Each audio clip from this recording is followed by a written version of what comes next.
കനത്ത തോൽവിക്ക് പിന്നാലെ കേരള കോൺഗ്രസ് എമ്മിൽ പൊട്ടിത്തെറി. തിരിച്ചടിക്ക് കാരണം റോഷി അഗസ്റ്റിൻ എന്ന സംസ്ഥാന കമ്മിറ്റി അംഗം ജയകൃഷ്ണൻ പുതിയടത്ത് തുറന്നടിച്ചു. UDF ക്ഷണം നിരസിച്ചതാണ് വൻ വീഴ്ചയിലേക്ക് നയിച്ചതെന്നാണ് പല നേതാക്കളുടെയും നിലപാട്. തെരഞ്ഞെടുപ്പ് ഫലം ചർച്ച ചെയ്യാൻ ശനിയാഴ്ച സ്റ്റിയറിംഗ് കമ്മിറ്റി ചേരും.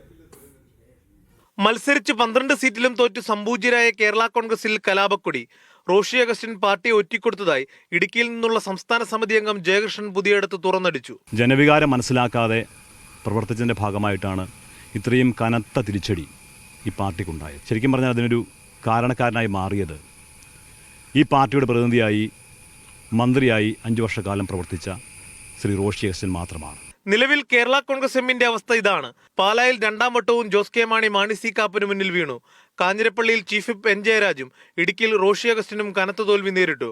സിറ്റിംഗ് MLA-മാരെല്ലാം പരാജയം രുചിച്ചു. ഇതോടെ സംസ്ഥാന രാഷ്ട്രീയത്തിൽ പാർട്ടിയുടെ പ്രസക്തി നഷ്ടമായി. എക്കാലവും വിലപേശൽ ശക്തിയായി നിലകൊണ്ട കേരള കോൺഗ്രസ് രാജ്യസഭാ സീറ്റിൽ മാത്രം ഒതുങ്ങി. എല്ലായിടത്തും 30,000, 20,000, 50,000 തോറ്റപ്പം ഞാനിവിടെ 8,368 വോട്ടിനാണ് തോറ്റു. അപ്പോൾ അതുകൊണ്ട് തോൽവിയെ ഞാൻ ആ രീതിയിൽ കാണുന്നു. തോൽവിയാണ്. അത് ജനങ്ങളോട് കൂടുതൽ അടുത്ത് നിന്നുകൊണ്ട് അതിന് തരണം ചെയ്യാൻ ശ്രമിക്കുന്നു.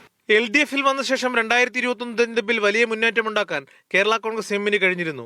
എന്നാൽ ശക്തി ചോർന്നതോടെ ഇടുക്കി, കോട്ടയം ജില്ലകളിൽ LDF-ന് ഒരാളെപ്പോലും ജയിപ്പിക്കാൻ ഇക്കുറി കഴിഞ്ഞില്ല.